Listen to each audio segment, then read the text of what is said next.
Rajasthan board class 10th mathematics question paper 2018। पहले हम part first का फर्स्ट क्वेश्चन करते हैं। Find the value of 31 1/6 multiplied by 31 5/6 by using एकाधिकन पूर्वेन सूत्र। इस क्वेश्चन में हमें इस सूत्र की मदद से इसको सॉल्व करना है। पहला क्वेश्चन, ये 1 मार्क्स का क्वेश्चन है। इसमें आप ध्यान रखिए, ये सूत्र तभी लगता है जब ये 31 1/6 को मल्टीप्लाई करना है 31 5/6 से। तो ये सूत्र तभी मल्टीप्लाई होता है, तभी लगता है जब ये 31 और 31 ये दोनों नंबर क्या हो, बराबर। फिर इस सूत्र को कैसे लगाते हैं हम? 31 मल्टीप्लाइड बाय 31 से जस्ट एक बड़ा नंबर लेना है, तो क्या लेंगे हम? 32। अगर यहाँ 5 होता तो मैं 6 लेता, 11 होता तो 12। अभी यहाँ 31 है तो हम क्या ले रहे हैं? 32 स्लैश जो बाकी दो नंबर है 1/6 और 5/6, इसको एज इट इज आप मल्टीप्लाई करेंगे। तो 31 मल्टीप्लाइड बाय 32 इज 992 और ये 5 6 6 इज 36। तो आपका आंसर क्या हो गया? 992 5/36। आपको सिर्फ एक चीज का ध्यान रखना है कि ये सूत्र तभी अप्लाई होगा जब ये नंबर और ये नंबर सेम होगा। इसके बाद हमें इस नंबर को 1 से बढ़ाना है, मल्टीप्लाई कीजिए, बाकी दोनों को एज इट इज मल्टीप्लाई करना है, तो हमारा आंसर आ जाएगा 9925/36। अब हम इसका सेकेंड क्वेश्चन पे चलते हैं। Solve 1/x-3 plus 1/x-7 is equal to 1/x-1 plus 1/x-9। Answer number 2। हम सबसे पहले क्या करेंगे, इसको माइनस की फॉर्म में लाएंगे। 1/x-3 माइनस 1/x-9 आप राइट हैंड साइड से ले आइए, और 1/x-1 माइनस 1/x-7। अब हम इसका एलसीएम लेंगे। x-3 x-9, तो ये आ गया हमारा x-9 minus bracket x-3 is equal to x-1 x-7 x-7 minus x-1। तो हम इस x और इस x को कैंसिल कर सकते हैं, इस x और इस x को कैंसिल कर सकते हैं।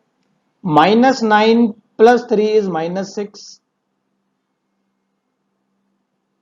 Upon x-3 x-9 is equal to -7 + 1 is -6 x-1 x-7। Cancelling out -6 and -6, क्या बचेगा हमारे पास? x-1 x-7 equals to x-3 x-9। तो ये हो जाएगा x² -8x + 7 is equal to x² -12x + 27। x² से x² cancel, 4x is equal to 20, x is equal to 5। Clear है? हमने पहले इसको राइट हैंड साइड ले गए और इसको इधर ले आए, उसके बाद एलसीएम लिया और सिंप्लीफाई करने के बाद हमारा answer x is equal to 5 आया। बस आप स्टेप वाइज करते जाइए, आपका आंसर आ जाएगा। Find the sum of powers of prime factor of 196। तो हमें 196 के प्राइम फैक्टर करने हैं। 196 क्या प्राइम फैक्टर कीजिए, 2 की टेबल से इसको करते हैं सबसे पहले। 98 प्राइम फैक्टर में आप सिर्फ प्राइम नंबर लेते हैं, ध्यान रखिएगा। ये फिर 2 की टेबल से 49। अब 49 2 की टेबल में नहीं आता, 3 में नहीं आता, 5 में नहीं आता, 7 में आता है, तो हम 7 लेंगे और 7 7 की टेबल में। तो 196 का हमारा आंसर क्या आ गया? 2 की पावर 2 मल्टीप्लाइड बाय 7 की पावर 2। तो find the sum of powers of prime factors. तो इन पावर्स का सम क्या हो गया? पावर्स क्या है? 2 और 2 इनका सम क्या हो गया, 2 + 2 = 4। क्लियर है। Right the value of cos 50 degree cosec 40 degree. तो cos और cosec हमें ये ध्यान रखना है कि cos के साथ कौन सा कॉम्बिनेशन आता है, sec। तो आप इसको पहले sec में कन्वर्ट कर लीजिए, 1/sec 50 multiplied by cosec 40।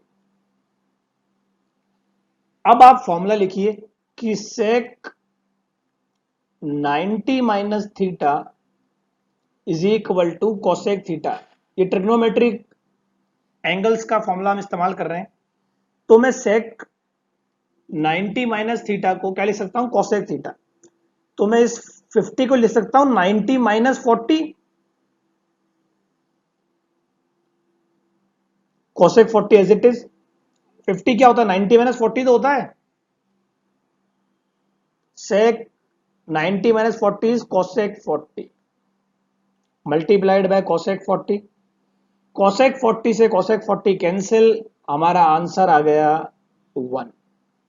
Simply हमें ये फॉर्मूला ट्रिग्नोमेट्री का अप्लाई करना है। ये फॉर्मूला आप कब अप्लाई करेंगे, जब इन दोनों का सम मिलाकर कितना आ जाए, 90। कितना सम आ रहा है, ये 50 + 40 = 90 आ रहा है ना, इसलिए हमने ट्रिग्नोमेट्री का ये वाला फॉर्मूला अप्लाई किया। Question number 5, if the ratio of the length of a vertical bar to its shadow is 1/√3, find the elevation angle of the sun। इसका मतलब वर्टिकल बार की लेंथ मतलब हाइट और शेडो का मतलब बेस। तो हमें परपेंडिकुलर और बेस का रेशियो गिवन है और थीटा निकालना है। तो परपेंडिकुलर और बेस का रेशियो किसमें आता है, P/B = tan theta. P/B is 1/√3 given है हमको, tan थीटा। अब tan थीटा की वैल्यू 1/√3 कब होती है, जब थीटा = 30 डिग्री। आपको बस ये ध्यान रखना है कि ये रेशियो किसका होता है कि P/B है तो tan है, P/H है तो sin है, B/H है तो cos है। उस हिसाब से आप फिर टेबल में से देखकर एंगल निकाल सकते हो। Right the locus of the points equidistant from the two given points. ये आप ध्यान रखना, जब भी ऐसा क्वेश्चन आ जाए आप आंसर लिखेंगे परपेंडिकुलर बाइसेक्टर। ये 1 मार्क का क्वेश्चन है, आप डायरेक्ट आंसर लिख सकते हैं, आपको इसको प्रूफ करने की जरूरत नहीं है। तो इसका आंसर है perpendicular bisector. Find the ratio between the chords which are equidistant from the centre. इसमें हमारा थ्योरम लगेगा कि chords which are equidistant from the centre are equal. और जब वो दोनों कॉर्ड्स क्या हैं, इक्वल हैं, तो उनका रेशियो क्या हो गया, 1:1। किसी भी इक्वल चीज का रेशियो क्या होता है, 1:1। Next question, a dice is thrown once, find the probability of getting an odd number. एक डाइस में एक पासे में नंबर क्या क्या होते हैं, 1, 2, 3, 4, 5 और 6। अब इसमें से ऑड कौन कौन से हैं, तो 1 ऑड है, 3 ऑड है, 5 ऑड है। तो प्रोबेबिलिटी किसी भी चीज की कैसे निकाली जाती है, नंबर ऑफ फेवरेबल ऑब्जर्वेशन या फेवरेबल आउटकम भी कह सकते हैं आप, upon total number of outcome.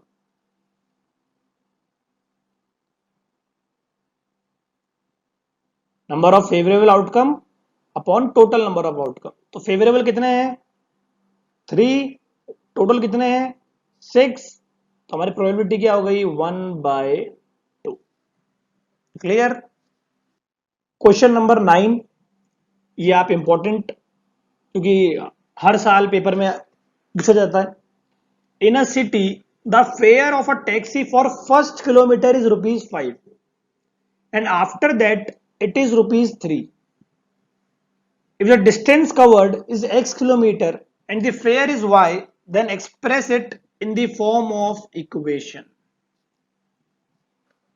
किसी टैक्सी का किराया पहले किलोमीटर का ₹5 है, उसके बाद प्रति किलोमीटर ₹3 है।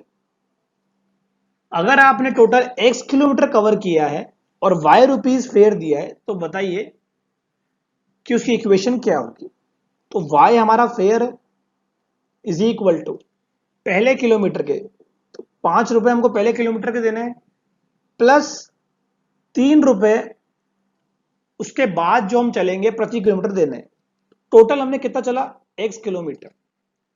x किलोमीटर के हम 1 किलोमीटर के पैसे दे चुके हैं, तो हम कितने के देंगे अब, x माइनस 1 के। तो हमारी इक्वेशन हो गई y is equal to 5 plus 3x minus 3 which is equal to 3x plus 2। तो हमारी फाइनल इक्वेशन आ गई y is equal to 3x plus 2। हम लोग इस क्वेश्चन में क्या गलती करते हैं, हम x में से 1 माइनस नहीं करते, लेकिन हमें ध्यान रखना है कि हम ₹5 पहले किलोमीटर के दे चुके हैं, तो अब कितने देंगे, total kilometre x minus 1। Clear है ये बात। If the elevation angle of a camera situated at the top of a pole from a point 20 meter away from the base of the pole is 60 degree, find the height of the pole। हमें क्या given है, पहले diagram बनाते हैं। एक पोल है जिससे 20 metre दूरी पर एक पॉइंट है और वो बेस के साथ 60 डिग्री बना रहा है, तो बताइए उस पोल की हाइट क्या होगी। अब ध्यान से देखिए, हमें क्या निकालना है, परपेंडिकुलर हमको निकालना है, बेस हमको गिवन है, एंगल हमको गिवन है। तो परपेंडिकुलर और बेस किस में आते हैं, टेन थीटा। थीटा की जगह आप 60 डिग्री पुट कीजिए। परपेंडिकुलर आपको निकालना है, बेस आपको 20 दे रखा है। 1060 इज √3 p/20, तो आपका परपेंडिकुलर आ गया 20√3। इसमें दो चीजें हैं। सबसे पहला काम, आप उस क्वेश्चन को विजुअलाइज कीजिए, उसका डायग्राम बनाइए, और दूसरा फिर देखिए कि कौन सा रेशियो इसमें लग सकता है। इसमें परपेंडिकुलर और बेस था, इसलिए हमने क्या लगाया, टेन थीटा। क्लियर है ये बात। Question number 11, find the square root of 6889 by using द्वंद्व योग मेथड। अब ये मेथड क्या होता है, देखिए आप क्वेश्चन नंबर 11, 6889, इसमें आप दो दो के पेयरिंग करेंगे। ठीक है, आप बीच में इसको सेपरेट कर देते हैं एक लाइन से। सबसे पहले केस में हम ये चेक करते हैं कि जो 68 है इससे जस्ट छोटा स्क्वायर किसका है। तो हमें पता है 68 माइनस स्क्वायर ऑफ 8, मतलब 68 माइनस 64 विच इज 4। जस्ट छोटा स्क्वायर किसका है, 8 का। तो आप 8 को यहां लिखेंगे और जो बच जाएगा उसको आप यहां लिखेंगे। ये पहला स्टेप है आपका। दूसरे स्टेप में आप इस 8 का डबल विच इज 16 से ये जो नया नंबर आपका फॉर्म हुआ है 4 और 8 48, इसको डिवाइड कीजिए। 48 डिवाइडेड बाय 16, क्या रिमाइंडर आया आपका, क्वेश्चन आया 3, रिमाइंडर क्या आया 0। तो आप क्वेश्चन को यहां लिखें, रिमाइंडर को यहां लिखें। तीसरे स्टेप में आप चेक करेंगे कि ये 9 है, ये एक परफेक्ट स्क्वायर है, तो 9 minus 3 square which is 9 minus 9 0 कुछ नहीं बचा, रिमाइंडर कुछ नहीं है, तो हमारा फाइनल आंसर हो गया 8 और 3 83। क्लियर है? इसमें आपको ये ध्यान रखना है कि ये जो पहला पेयर है इससे जस्ट छोटा स्क्वायर किसका होता है, फिर इसका डबल डिवाइजर हो जाएगा, उससे आप जो आपका नया नंबर है उसको डिवाइड कीजिए, जो रिमाइंडर आएगा उसको आप यहां लिखेंगे, फिर चेक कीजिए कि अगर ये स्क्वायर बन रहा है तो किसके स्क्वायर से माइनस करके आपका आंसर अगर 0 आ जाता है तो आपका फाइनल आंसर हो जाएगा 8383। If the product of two numbers is 5 to 5 and their HCF is 5, find their LCM। Question number 12 में हम लोग एक फॉर्मूला लगाएंगे कि product of two numbers is equal to HCF multiplied by LCM। हमें product कितना गिवन है 525, HCF 5, LCM को कैलकुलेट करना है। अब हम देख सकते हैं कि ये 5 इधर मल्टीप्लाई में है तो इधर जाके क्या हो जाएगा डिवाइड, तो 525 upon 5 is equal to LCM, तो LCM आ गया 105। सिंपली ये फॉर्मूला अप्लाई कीजिए, वैल्यूज जो गिवन है उसको पुट कीजिए, आपका आंसर आ जाएगा। Question number 13, the total surface area of a cube is 216 square meter, find the side of the cube। इन क्वेश्चंस में specially surface area volume question में आपको फॉर्मूला याद होना बहुत जरूरी है। टीएसए ऑफ क्यूब क्या होता है 6a स्क्वायर, जो हमको किसके इक्वल दे गिवन है 216 की। अब ये 6a इसमें साइड होती है, 6a स्क्वायर से मल्टीप्लीकेशन में है, उधर जाके क्या हो जाएगा डिवाइड,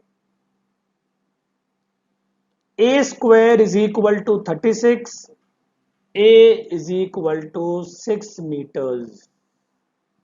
सिंपली आप फॉर्मूला अप्लाई करें और आपका आंसर आ जाएगा। Question number 14, the radius of a semisphere is 7 centimeter, find the total surface area of. Semisphere बोलिए या हेमीस्फेयर बोलिए एक ही बात है, इसका रेडियस हमको गिवन है 7 सेंटीमीटर। अब इसमें भी हमें फॉर्मूला याद होना बहुत जरूरी है। टीएसए ऑफ हेमिस्फेयर होता है 3 pi R square. 3 pi R square कैसे होता है, ये एक हेमिस्फेयर है, इस पोर्शन के एरिया 2 पाई आर स्क्वायर, इस सर्कल के एरिया पाई आर स्क्वायर, तो टोटल एरिया क्या हो गया 3 pi R square, which is equal to 3 multiplied by 22/7। R की वैल्यू आप 7 पुट कीजिए, आर स्क्वायर है तो 2 बार 7 लिखिए आप, एक 7 से एक 7 कैंसिल, आपका आंसर आ गया 22 multiplied by 21 which is equal to 462 centimetre square. A CCTV camera is placed on the top of a 24-meter high pole in such a way that traffic can be beyond 25 meter of line of sight. Find the area of the green patch around the pole। सबसे पहले diagram बनाते हैं। ये एक पोल है 24 metre है, इसकी line of site हमको गिवन है 25 मीटर। हमें इस ग्रीन पैच का एरिया निकालना है, तो हमें यह पता है कि एरिया का फॉर्मूला होता है हाफ बेस इंटू हाइट, तो पहले हमें क्या निकालना पड़ेगा इसका बेस, तो हम पाइथागोरस थ्योरम अप्लाई करेंगे, h square is equal to p square plus b square, 25 square is equal to 24 square, हमको बेस निकालना है, तो 625 minus 576 is equal to b square, b square is equal to 49, b is equal to 7। अब आपका जब base आ जाए आप इसमें वैल्यू पुट कर दीजिए, half multiplied by 7 multiplied by 24, 12 7 is 84 metre square. Clear है ये बात? Question number 16, by using division algorithm method, find quotient and remainder when polynomial px is equal to x की power 4 minus 3x square plus 4x minus 3 is divided by another polynomial gx x square plus 1 minus x। इस question में आप ध्यान रखिए कि जो दो polynomials हमको गिवन है, क्या वो डिसेंडिंग ऑर्डर ऑफ पावर्स में अरेंज्ड है या नहीं। देखिए px हमको गिवन है, px is equal to x की power 4 minus 3x square plus 4x minus 3, और gx हमको गिवन है x square plus 1 minus x। तो पहले हम इसको अरेंज करेंगे क्योंकि ये तो ऑलरेडी अरेंज्ड है, तो gx को हम लिख देंगे x square minus x plus 1। अब आप इसको डिवाइड कीजिए, तो आइए अब इसको डिवाइड करते हैं। तो x की power 4 minus 3x square plus 4x minus 3 को डिवाइड करना है x square minus x plus 1 से। तो हम क्या करेंगे, डिवीजन में आप हमेशा ध्यान रखिए कि हाईएस्ट पावर का हाईएस्ट पावर से डिवीजन होता है। तो x की पावर 4 अपॉन एक्स स्क्वायर, तो ये एक्स स्क्वायर आपका क्वोशिएंट बन जाएगा। X square into x square x की power 4 minus x into x square minus x cube. इसको हमने साइड में इसलिए लिखा क्योंकि यहां पर कोई भी एक्स क्यूब की टर्म नहीं है, plus 1 into x square plus x square. जब आपका क्वोशिएंट आ जाए तो आप सारे ही नंबर्स को इस एक्स स्क्वायर से मल्टीप्लाई करेंगे। नाउ सब्ट्रैक्शन में साइन चेंज होता है, जो प्लस है वो माइनस, जो माइनस है वो प्लस। एक्स की पावर 4 से एक्स की पावर 4 कैंसिल, एक्स क्यूब सबसे पहले लिखते हैं, फिर minus 4x square plus 4x minus 3।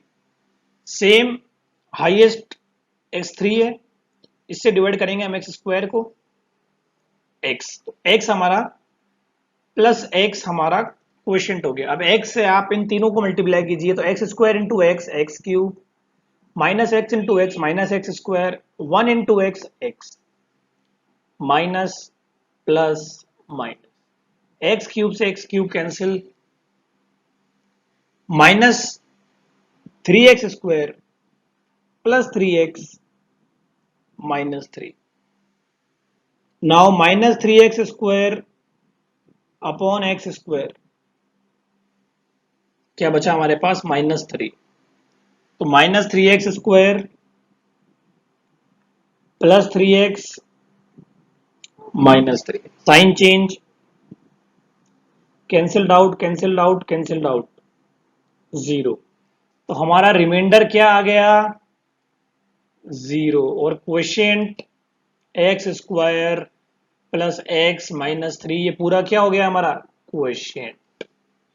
Simply division में ध्यान रखिए कि एक तो इनको असेंडिंग डिसेंडिंग ऑर्डर में अरेंज करना है, दूसरा हाईएस्ट डिग्री को डिवाइड करके जो क्वोशिएंट आए उसे हर एलिमेंट को आप मल्टीप्लाई करके लिखें। अगर कोई टर्म इसमें नहीं आती इसको साइड में लिखें आप, और उसके बाद सेम प्रोसीजर अप्लाई करें और आपका आंसर आ जाएगा। Question number 17, if second and third term of an AP are 3 and 5, then find the sum of first 20 terms of it। Second term AP का फॉर्मूला होता है AN is equal to A plus N minus 1D। तो second term क्या हो गई, A2 is equal to A plus 2 minus 1D which is equal to A plus D। Similarly third term A plus 2D।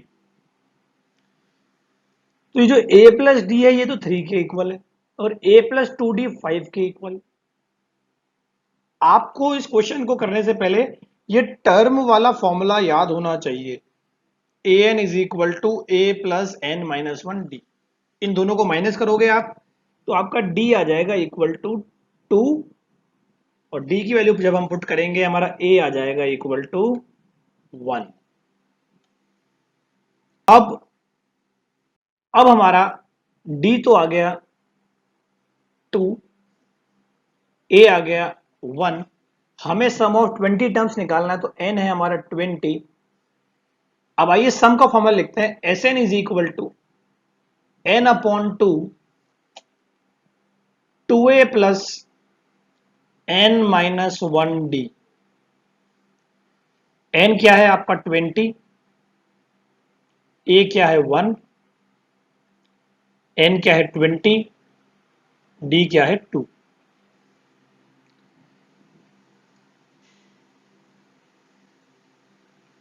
तो 10 bracket 2 plus 19 two is 38, तो 10 multiplied by 40 which is 400।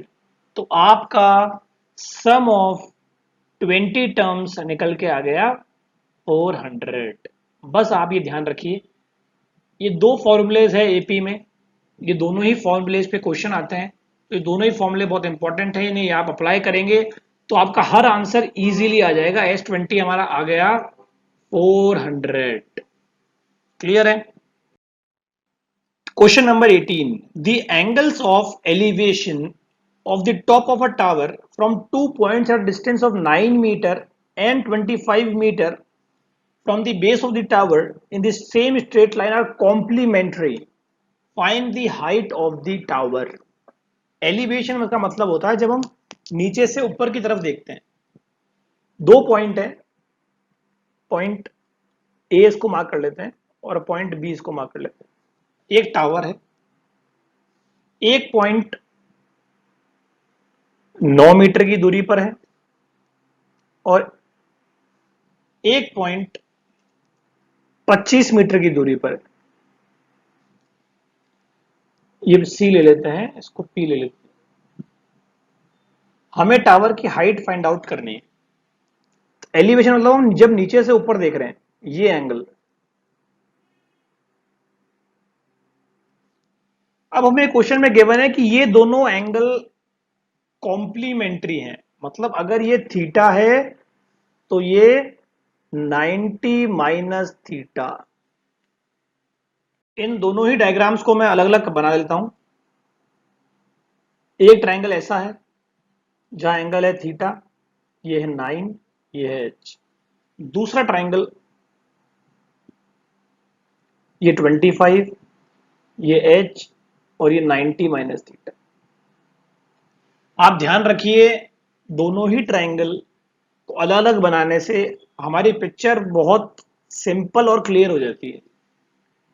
अब हमें पता है perpendicular और बेस किस में आता है, टेन थीटा में। तो tan theta is equal to h upon 9, ये हमारी फर्स्ट इक्वेशन हो गई।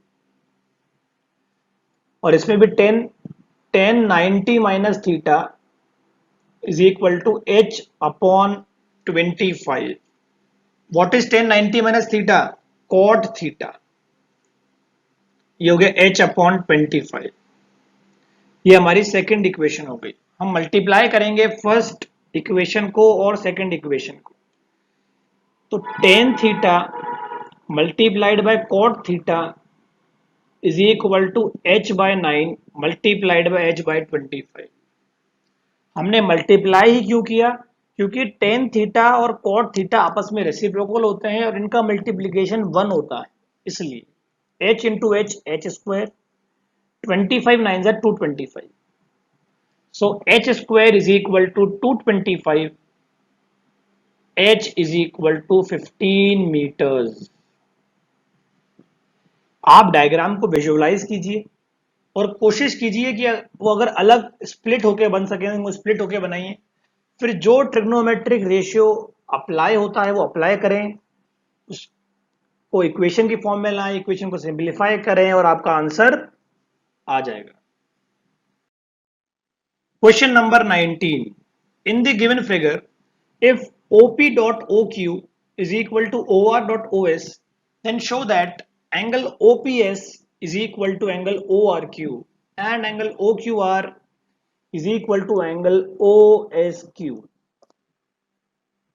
तो हमें क्या गिवन है, OP dot OQ is equal to OR dot OS. तो क्या मैं इसको ऐसे लिख सकता हूं, OP upon OR is equal to OS upon OQ. ये हमें गिवन है. अब मैं बात करता हूं इन दोनों ट्राइंगल की, POS और QOR. In triangle POS and triangle ROQ ये हमें गिवन है. नंबर 2, ये एंगल और ये एंगल वर्टिकली अपोजिट है. एंगल POS और angle ROQ vertically opposite angle हैं. तो बाय साइड एंगल साइड ये दोनों ट्राइंगल क्या हो गए, ट्राइंगल POS क्या हो गया, सिमिलर हो गया ट्राइंगल ROQ के. एंड बाय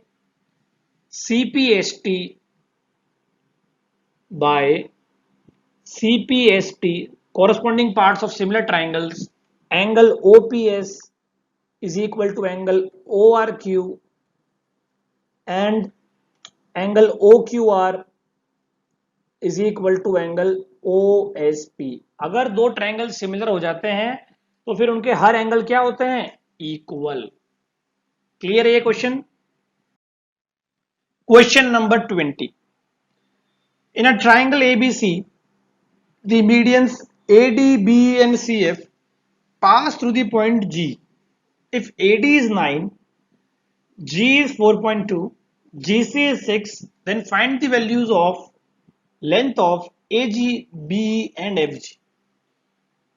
सबसे पहले ये क्वेश्चन क्या कह रहा है, इन अ ट्राइंगल ABC. सबसे पहले हम ट्राइंगल बनाएंगे ABC.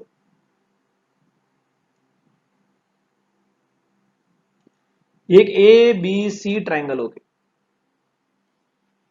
दी मीडियंस मतलब एक मीडियन आपको A से बनाना है AD, एक B से BE और एक C से CF. जैसे जैसे क्वेश्चन कहता जा रहा है हम डायग्राम बनाते जा रहे हैं. Passes through the point G, ये पॉइंट G है. इफ AD इज 9,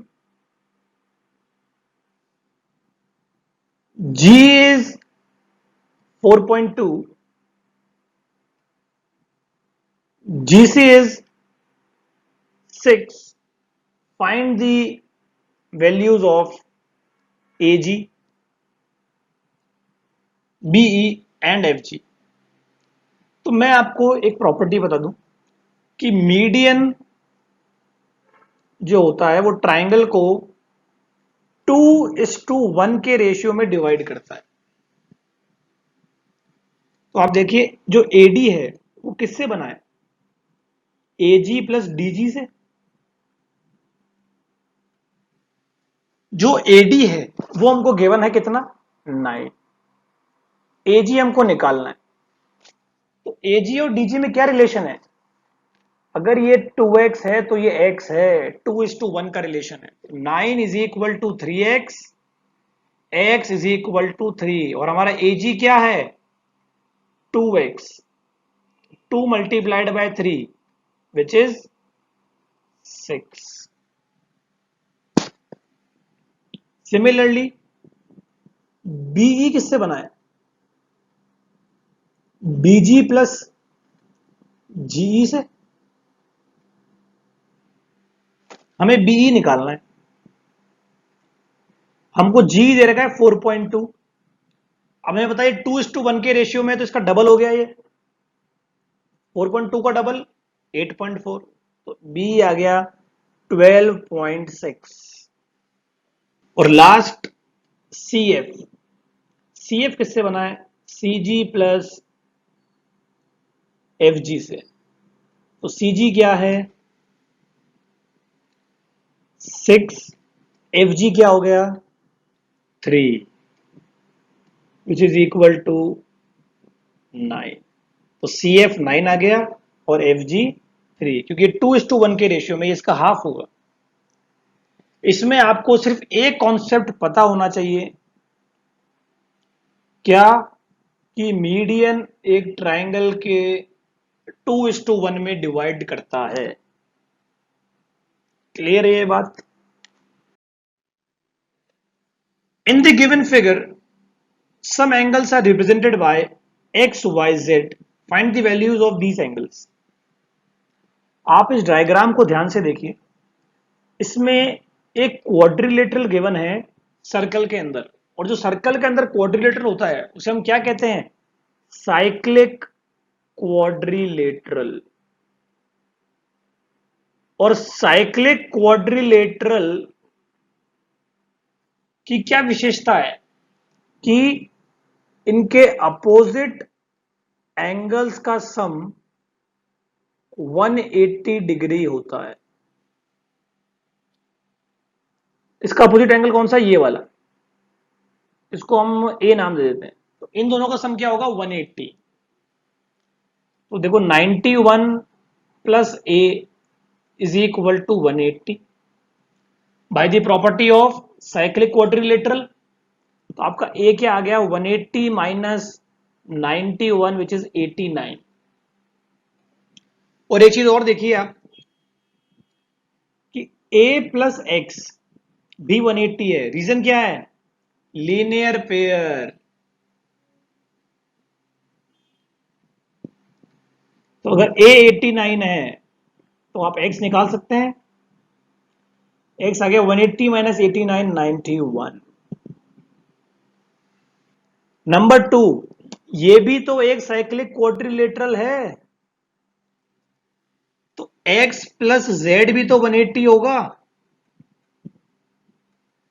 x अगर 91 है तो z क्या आ गया? 180 माइनस 91, 89। अब हमारे पास बचता है y। तो ये 65 है, तो आप इसको b मान लीजिए, इसको c मान लीजिए। तो देखिए 65 प्लस b 180 होता है, और b प्लस c भी 180।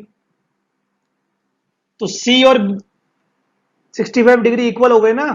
c की वैल्यू क्या आ गई? 65 डिग्री। भैया b में जब हम 65 जोड़ते हैं तो 180 आता है, और b में जब हम c जोड़ते हैं तब भी 180 आता है। तो c कितना हो गया? 65। और साइक्लिक क्वाड्रिलेटरल के हिसाब से c plus y is equal to 180। c की वैल्यू 65 प्लस वाई 180, तो y इज इक्वल टू 115। तो आपकी x, y, z तीनों ही वैल्यूज आ गई। बस हमने दो प्रॉपर्टीज का इस्तेमाल किया कि साइक्लिक क्वाड्रिलेटरल में अपोजिट एंगल का सम 180 होता है और लीनियर पेयर। इन दो प्रॉपर्टीज को हमने इस्तेमाल किया है।